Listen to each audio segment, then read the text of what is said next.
amma galgalaasani yeroo galgalaasa dilboon ala deeman isaan kana bakka buufatanii namni waraana bilisummaa Oromoo keessa jiru ka dirree jiru waan dhaaba ajajuu qabuuf jaalburii soo boruu akka hayyuu dureetitti bakka bu'aa hayyuu duree ta'een wajjin ture nu bira ture kanaaf egaa jaalli isaanis achumatti xumurarra lolanii boodarra bombiin of guban akkuma jaal guutamaa faa guyyaa nu bobbaasos warri waliin inni nutti dhaammate ka lubbuun jiru warri akka jaal Dammayisaa Roobaa afaan warri akka jaal Daraartuu Boonaatii fi jaal Sabboontuu Tuujii faan jiru guyyaa nu bobbaasu waan inni nutti dhaammates waan baay'eetu jira jaal Burisoo boruu jaal Guutamaas dhabnee jaal Nadhiis dhabnee jaal Guutamaas dhabnee marsaan itti aanu anuma wal garruun beenu jaallan qabsoo Oromootti jabaadha hanga lubbuun jirtan nunjee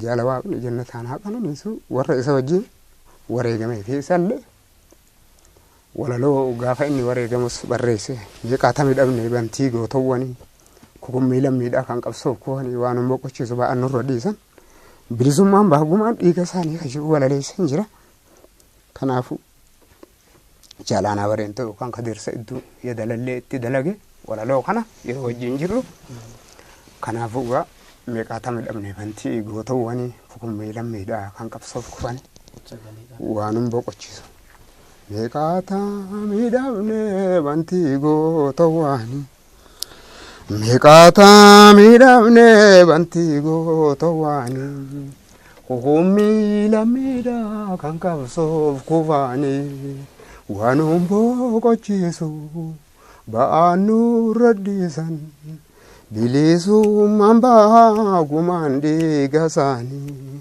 dhiiga keenyaan baagumaan dhiiga isaanii tuttuqee nu kaasa dhiigni qabsaa'ota nu lallabaa jira ekeraan gootota mee maala ta'uu deebiin Oromoota irraa funtaanu seenaan nu gaafatan dandii jaallan kuufee cimsinee qabanna dhiigaaf lafee isaaniitti qabsoon fiirii goona fanaasaanii buunee dhiigaan baafna dirqama seenaa baaneeti seenaan jiraachifna dirqama seenaa baaneeti seenaan jiraachifna.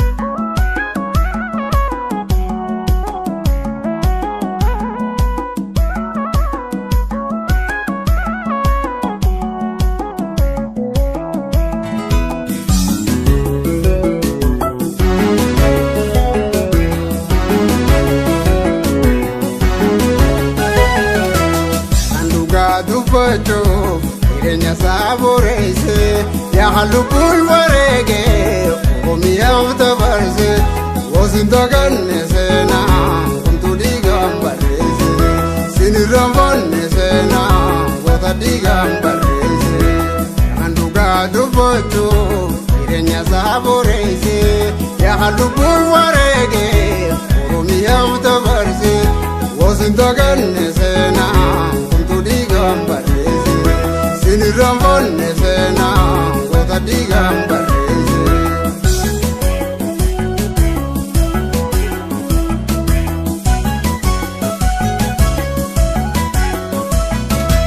Ira tu te gamatu dudus galata gavdo ahumata geti boru fulurenge janata Ira tu te gamatu dudus galata gavdo ahumata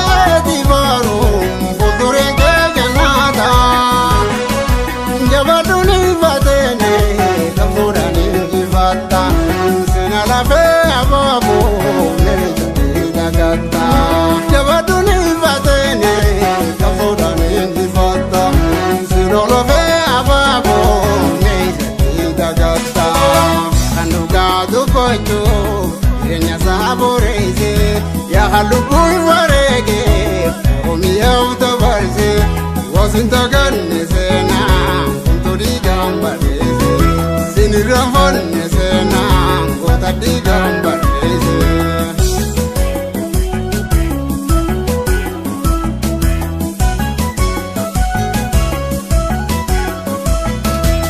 Yagarorona laga of the Mugaka Vide, Hadanga Ruma, the Didi. Yagarorona laga of the Mugaka Vide, Hadanga Ruma, the Didi. Yagandiga is a day, Billis Mandararte, Palajirti Ture, nothing Antararte. Yagandiga is a day, Billis Mandararte, Palajirti Ture, nothing Antararte.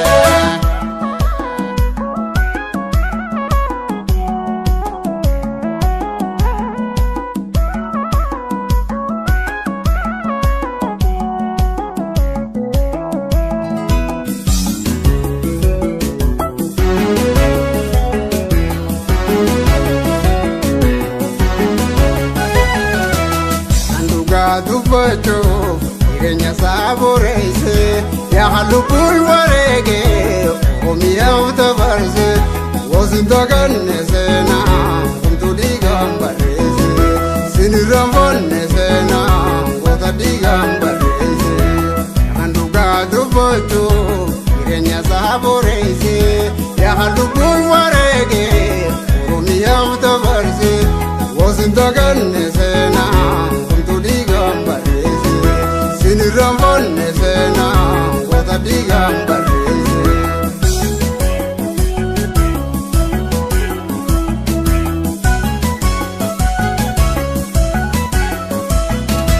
Yaharoroi vate sena izayadate Yohadinambiosa labam sizufkuzate Yaharoroi vate sena izayadate Yohadinambiosa labam sizufkuzate Mega dugarzosate Mirga ufi gonfate Duga benya sarra Pulate mumudate Mega dugarzosate Mirga ufi gonfate Duga benya sarra Pulate mumudate Kanduga dubacho Irenya saborese Yahalupui warege Omi avta varse Wasindagan nesena Kunturi gambarese Sinirambon nesena Wota digambarese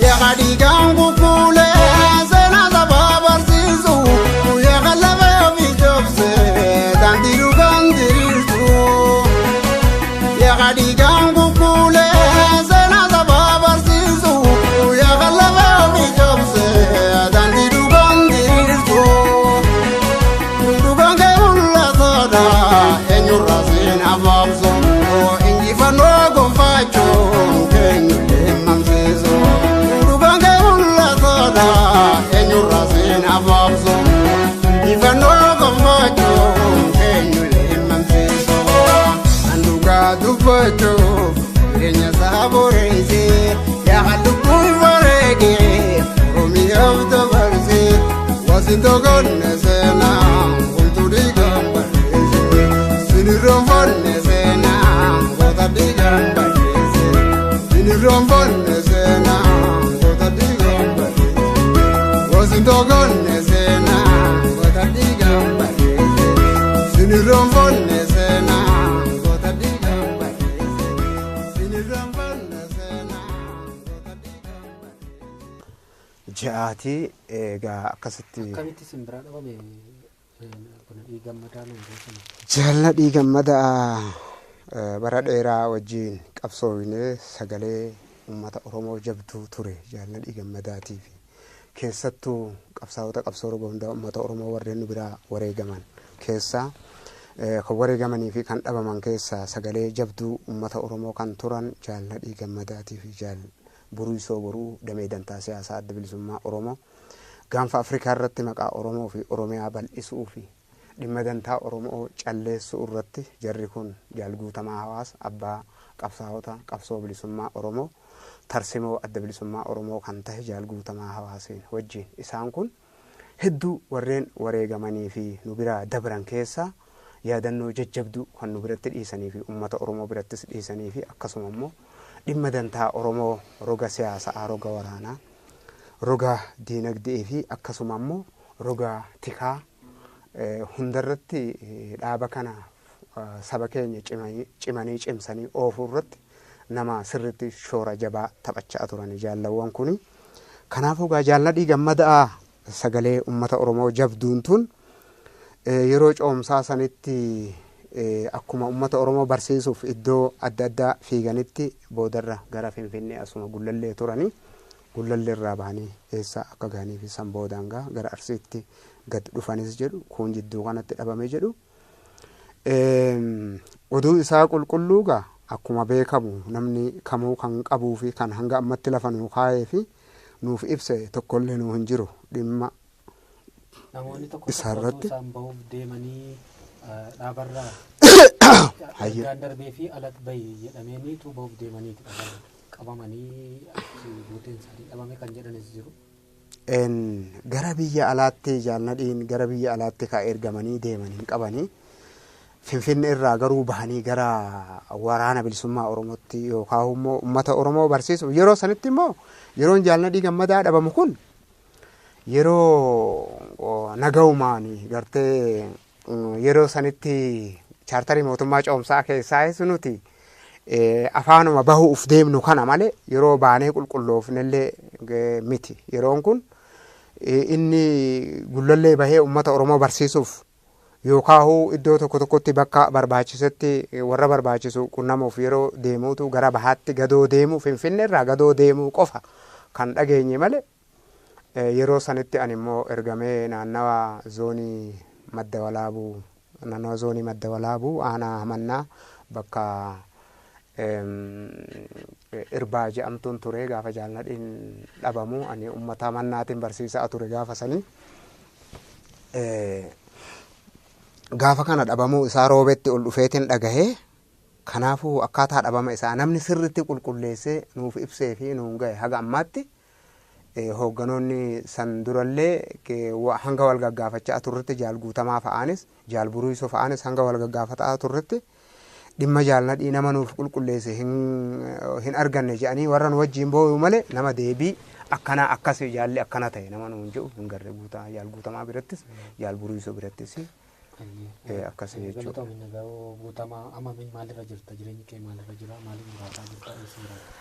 Ani amma jireenyi kiyya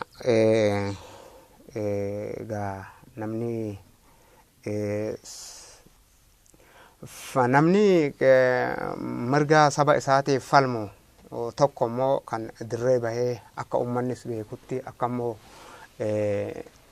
gamaa gamanaa beekanitti falmus jira. Kan immoo akka hin beekamnettis falmus jira. Waan garaagaraa irratti ani nin hirmaadha.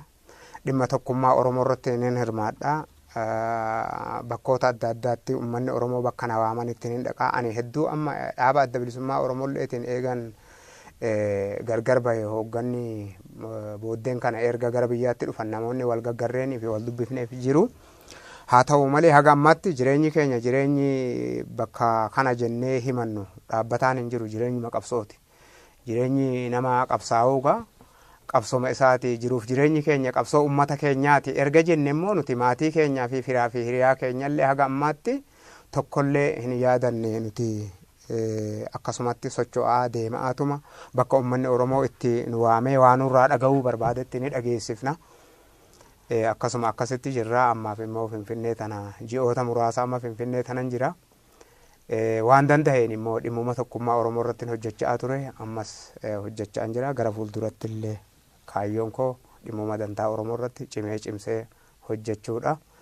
Kanaafuu qeeroon Oromoo ajajoonni qaama kutaa dhimma uummataa iddoolee adda addaa jiran ka wajjin mari'annus jiru. Ajajoonni qaama kutaa dhimma uummataa qeeroo Oromoo iddoo jiranitti baga nagaan jiraattanii baga kana geenyen jedhani gabroomsaa fi gabrummallee hanga tokko ofirraa dhiinnee Oromoo fi Oromiyaa walitti baasuunii fi uummanni Oromoo walitti dhufuun hoogganni Oromoo wal arguunii fi deebitee immoo tokkummaa keenya irratti cimnee cimnee cimsinee hojjechuun baay'ee waan nu barbaachisuuf ammallee dhaamsi ummata Oromoo of hanga dhumattillee irratti hojjechuuf hojmanee jajjabduu amma harkaanuu qabdu ummanni Oromoo sirritti wal qabatee dhimma dantaa isarratti jechuun dhimma dantaa siyaasaa isarratti ummanni Oromoo sirritti wal qabatee hubatee hubachiisuu qaba.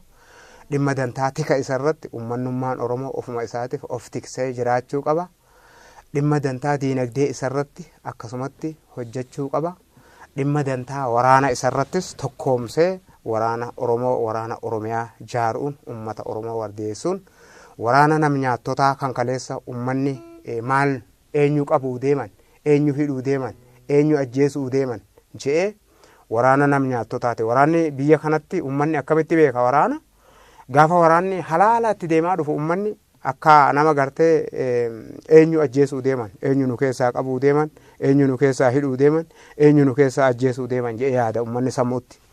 Waraanni amma jaarru kun waraana akkasii otoo hin taane waraana Oromoo kan Oromiyaa kan ummata wardeessu waraana ummataa kan sagalee ummataa dhaggeeffatee sagalee ummataa san hojiitti jijjiiru malee waraana gartuu siyaasaatiin hoogganamee asiif achi qabamu ka kunnan deeggarre kunnan jaalanne kunnaan morme jedhee nama ajjeesu san waraanni keenya ammaa waraana san ta'uu hin qabu.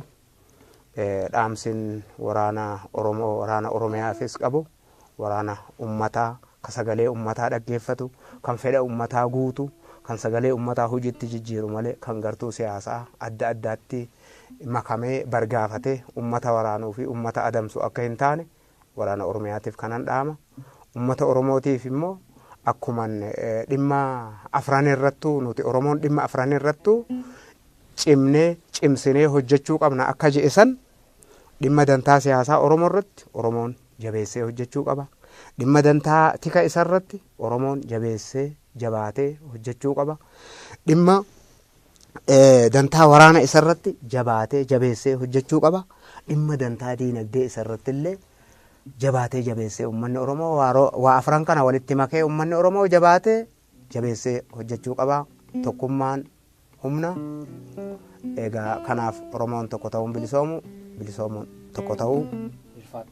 Nagoo guutamaa hawwisoon isin amma hundeessitan maal hojjetan qophii keenya hin goolamna gara goolabaatti deemna dhumarra faaruu keessan yookiin sirba gitaaraan jedhamu tokko nama buustu waatu gamaa lallabaa kan jedhu isaa ta'u waan biraa kan qabdan irraa nama buustu garuu maal hojjechuudhaan hawwisoon keessan kan karoorfatee mul'anni isaa maali? Wanni inni qindaa'eef aadaa uummata Baalee aadaa uummata Oromoo aadaa uummata maraa deebisee keessattuu Baaleen teenya aadaa irratti kuftuudha. Uummanni keenya amantii jalatti dhokatee aadaa ofii duubatti hambisee jira. Sababa san aadaa teenya san akkasiin calaqqisuuf ijaaramte. Tole egaa abbaan tumsa sanaafis gaame atoo yaada irratti dabaltu. Tokko ani hawwisoo fakkeenyaaf amma hawwisoo Odaa Roobaa kan jedhamu sani. Baandiin jalqaba ture kun baandii Urjii Bosonaa waraana bilisummaa Oromooti. Baandiin kun immoo baandii waan hedduu hojjechaa ture. Ta'us garuu uummanni Oromoo yeroon an achi dhufutti jalqaba ani imaluma birootiin uummata Oromoo dudubbisuu fi waan adda addaatiif uummanni Oromoo na afeereen CD tokko achi magaaluma Roobe irratti eebbifame kan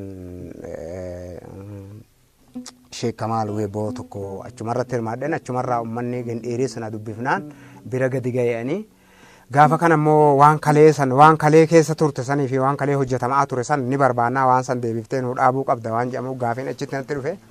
Gaafiin kun gaafa dhufu immoo hawwisoo Odaa Roobaa waan jedhamu kana nuti gaafa duraa gaa hawwisoo baandii Urjii Bosonaa Oromiyaa turre. Gara hawwisoo Odaa Roobaatti nu jijjiiraa waan jedhamu kuna baandii Urjii Gadaa Odaa Roobaa waan jedhamu baandii Urjii Gadaa Odaa Roobaa waan jedhamu akka nuuf dhaabdu jedhee uummanni gaafii uummatallee ni ture. Gaafiin uummataa kunis immoo akka yeroo na gaafatanii fi yeroo achitti na qabanii sanitti nuuf hin mijoofne nuuf hin tolle namni gannu dhaabuu hin argamne. Kanallee amma akka hawwisoo sanitti jaaramne sosso'aa jirraa namannu sossoosaa jirraa yookaan aadaaf turizimii biyya saniitu baandiin Urjii Gadaa Odaa Roobaa ni barbaachisa jedhee nu bira dhaabbatee nu wajjin sosso'ee nu wajjin godhee goosisee dalagaa jirra yoo jenne dhugaa miti. Hin jiru aadaaf turizimiin nu bira dhaabbates hin jiru. Fedhiin hawaasaa haa jiraatu malee namni walitti nu qabu hin argamne. Ta'us garuu baandiin urjii gadaa odaa roobaa sun yoo jaaramuuf ni barbaachisa jedhee warri biyya sanii kan sossoosu ta'e ni goona turre gaafa isaan gaafii san nu gaafatanitti. Ammaaf immoo nuti baandii san walitti qabellee haga tokko sossoosee ji'oota muraasaaf agarsiisa xixiqqaa tokkollee godheetiin ture. Haa godhuu malee itti hin milkoofne akka an barbaadetti wanni hundinuu na jalaa deemuu hin dandeenye. Akka hooggana baandii sanitti illee diinagdeen hin jiru. Nuti immoo namumaa qabsaa'aa ture waan ta'eef horii hin qabnu nuti ofiifuu bakkuma deemnu buluu fi uummata Oromootti waa himuu fi dabruu yoo ta'e malee maatii keenyaa quban qabnu. Kanaafuu immoo karaa diinagdeetiin uummanni sun nuuf jaaramuu barbaachisa jedhee yoo baandii urjii gadaa odaa roobaa san ni dhaabbatan ta'e ni gargaarra bira jirra. Yoommoo san ta'uu baate immoo nuti akka uummanni Oromoo nu gargaaretti kalee wanni irra turre sanii kalee wanni itti rakkachaa turre sanii aartii sanii baandiin urjii bosonaa durii sun miseensonni isii kun Harargee bahaa jiru kun Harargee lixaa jiru kun Baalee jiru kun iddoo adda addaa jiru kun biyya faranjii jiru jechuudha. Kunummaanuu wal qunnamuu takka'aa hin dandeenye waan tokko godhuu hin dandeenye akka Oromootitti jechuudha. Akka Oromootitti yoo nu gargaaran nuti deebisee uummata Oromoo nu dhaaba uummata Oromoo nu ajajata malee nu waan kana goona waan san goona jennee amma waan lafa keenya itti deemnu nama diinagdee qabuutu waan kanaan godhuu qaba jedhee itti deema jechuudha. Ani baandii dhaabuuf yookaan waan adda addaa godhuuf fedhii kiyya dheeraa ture kana duras ture yeroo dheertuu ture. Garuu kan kana duraa san wanni itti sodaadhe ani waan adda addaatu wanni itti hojjechuu dhiise baay'ee beekamuus hin barbaanne gabrummaa hamaa kana keessatti waan an suuta loohee Oromoo barsiisuutu jira. Daadhee Oromoo barsiisuutu jira. Amma gabrummaan cabxe jennee yoo dirreetti of baafne malee nu kana dura dhokanneetuma bakka bulle bulaa turre gartee ifi ma'aas hin turre waan jajjabdullee hojjennee akka ifaan ifatti uummanni nu beeke eegas immoo diinni bakka argetti akka nu adamsuu fi nuti hin sossoone akka nu godhu hin barbaanne. Kanaafuu kan amma uummata Oromootu nu ajajataa nuti kalee achi turre bakka turre itti himne waan godhaa turrellee itti himne dandeettii qabnullee itti himne kan gara fuuldurallee immoo uummata keenyaa fi jiruuf jireenyi keenya qabsoo uummata keenyaati akkuma duraan jennetti immoo waadaa warra nu biraa wareegamee sana haara'umsaa ofuma keenyaaf itti deemaa turre namni nu ajajaan turre sabboonummaa keenya nu ajajaa ture. Kanaafuu ajajoota qaama kutaa dhimma uummataa qeerroo Oromoo keessaa fi alaatiinis baga nagaan as geessanii uummata Oromoo hundaanuu jecha hayyoota garba'ootaa fi adirmoota hawwan qoosimboo qabeeyyii fi kaamayyii gurmuu waataroota Oromoo dargaggoo fi shamarran saglaniif sabbata Oromoo nu daawwachaa ture hundaanuu ashamaa jecha. Galatooma kabajamtoota daawwattoota keenyaa kan hanga ammaatti daawwachaa turtan qophii iyyaafannoo ture. Qophii iyyaafannoo keenyaan Alii Huseenaa Kadirii fi akkasumas Nagoo Guutamaatii wajjiniin gaafiif deebii taasisaa turre muuxannoo fuudhannoo isaanii hedduu nuu qoodani. Waan hanga ammaatti nu hordoftaniif galanni keenya guddaadha. Ani Yusuf Walqiisaan ture gama ogummaa kaameraatiin Israa'eel Barraatii fi akkasumas immoo Biiniyaam Yoonaas Tuufaana ture. Waan nu daawwattaniif galatoomaa isiniin jenna. Dhumarraa wallee keenya dhiirra buusaa. Aduuga maala lafaa naatti turte sagaleeni humna lafaatti na eeyite hin qabdu waa helalee na eeginaan jette kuulee sabboontitti warra baale akka hin dhibne asheeta lafa ofiitti bareeda gontu si koofi mandooti walin kubnu kama kooti yo warri keesi lolee anuu si jira si jaaladhaa si soboo dhugaa onneera situ waraara onnee walin baanu dhagaa akka dafnee gammannee galmanu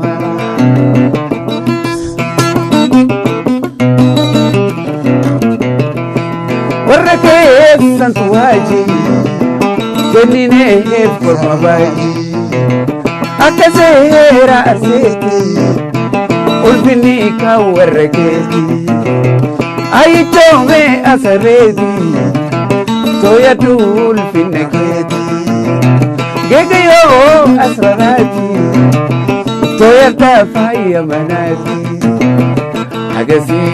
agasii sirbinaame agasii galgala kawwe tokko naacha kasi isiruunan komatu geegesitu gurra bante haja kaftuuti hamattu isinuunan komatu geegessituun gurra bante haja kaftuuti hamattu hoffole bargurbaa yaadda malee hoffole gurbaan Oromoo hoffole bargurbaa yaadda malee gurbaan Oromoo hoffole.